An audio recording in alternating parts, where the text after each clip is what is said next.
Hi, this is Dr. Paul Bienfait from the University of Hawaii.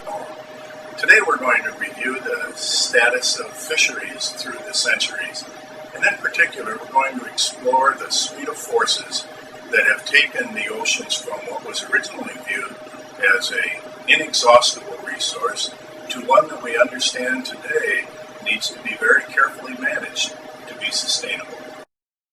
This is about finding fish. Around 1600, one of the shining intellectual lights, Hugo Grotius, wrote in his epic Mare Liberum,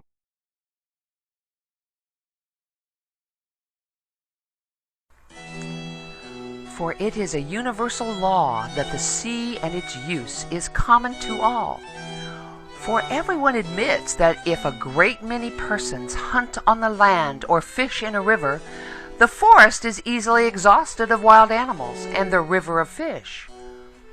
But such a contingency is impossible in the case of the sea."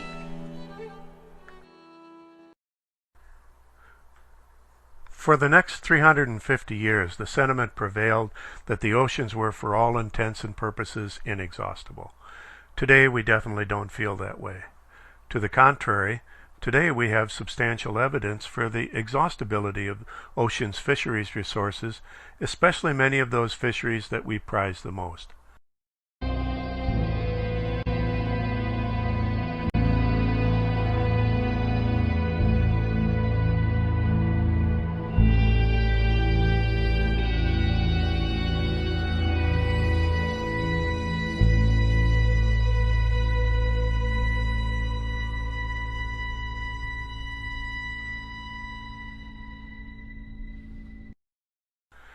Let's examine the forces that caused this historical change in the reality of capture fisheries, with the exception of subsistence fishing, which are the last example of hunting and gathering that is practiced on a large commercial scale. These changing supply and demand forces create an ever-growing gap in seafood availability that have pressed and in some cases exceeded the limits of the world's capture fisheries to operate as renewable resources. It is also this process that has created the need for increased seafood supplies that is the challenge and promise of aquaculture going forward.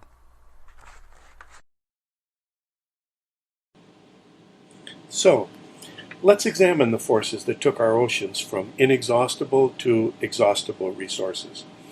There are 5 principal components that have and continue to determine man's seafood needs and his capability to meet those demands. These are population, technology, nutrition, cultural inertia, and tragedy of the commons. Let's examine these forces individually to understand their influences on our current situation with respect to fisheries limitations. For it is our inability and/or unwillingness to control these forces that have created the challenges we face in maintaining a sustainable relationship with our ocean's fisheries. When Grotius wrote his Mare Libertum, there were about 0.6 billion people in the world. Today there are more than 10 times that amount.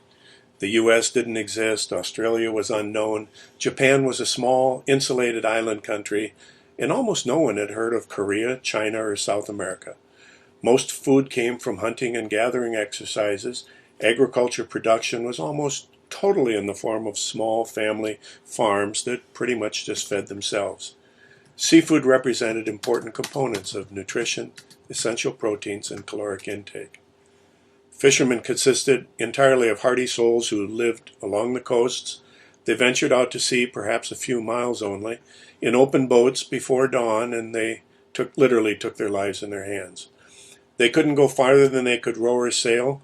They fished with nets or hooks that they had made and repaired themselves, and fishing was done exclusively by hand.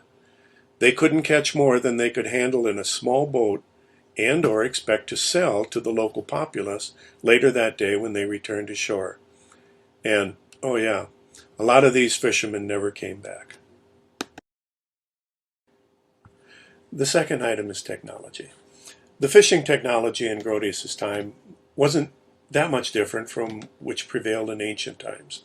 That is, small boats fishing either at the shore or close to the shore, using handmade gear, and fishing exclusively by the strength of one's own hands, and then returning quickly to sell the catch at the local market, and then spending a great deal of time waiting out bad weather, repairing the fishing gear, or repairing the boats.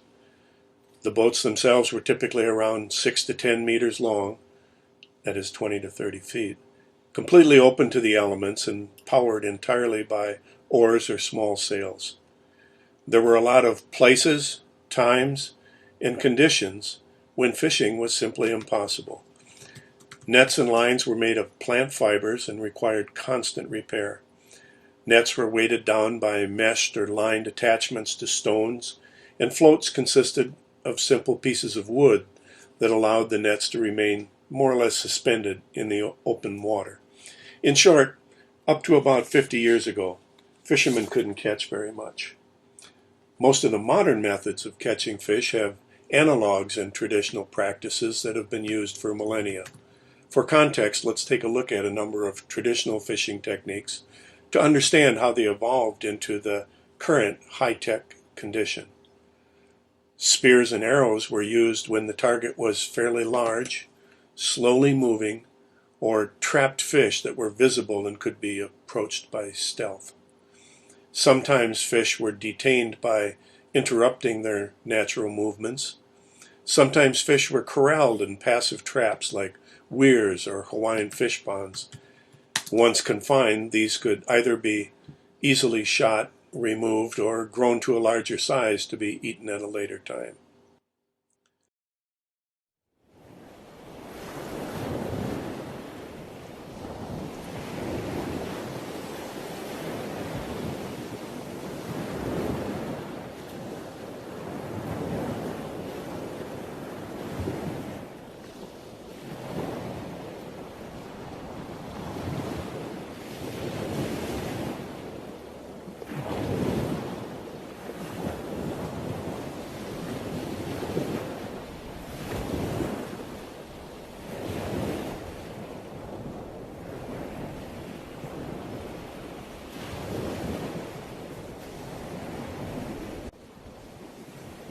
Were also used for lobsters, crabs, shrimp, and some fishes. Nets were made of plant fibers to detain fish, and that dates back to antiquity. Some traps were nets that were moved by fishermen, such as beach seines. The Hawaiian hukilau is an example of this style. Other nets, such as primitive gill nets, were left to passively collect fish that were simply swimming by. Though many of these are still in use today in subsistence fishing, so-called artisanal fisheries around the globe. By the way, the term artisanal refers to a condition wherein the fisherman does everything. He fishes, mends the nets, rows the boat, sells the fish, fixes the boat, and artisanal fishing constitutes a fairly large percentage of total global fisheries catch, but the methods that are employed are relatively unimportant in modern commercial fisheries. Nonetheless, the modern methods in use today are really just analogs of traditional techniques discussed above. For example, the spear or arrow evolved into a harpoon, which evolved into an exploding harpoon. Hooks and lines evolved into large pelagic and demersal trawl lines or troll lines. Traps stayed as traps, but became much more robust. And nets evolved into drift nets, trawl nets, and purse seines.